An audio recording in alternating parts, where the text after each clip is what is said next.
حضرت ابو ہریرہ رضی اللہ عنہ سے روایت ہے کہ نبی اکرم صلی اللہ علیہ وآلہ وسلم نے فرمایا، حضرت عیسیٰ بن مریم علیہ السلام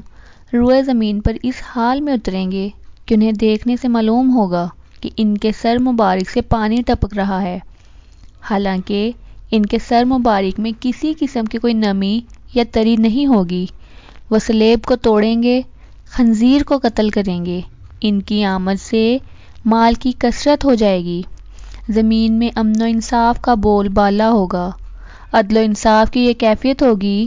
کہ شیر اونٹ کے ساتھ اور چیتا گائے کے ساتھ یعنی اکٹھے پانی پئیں گے،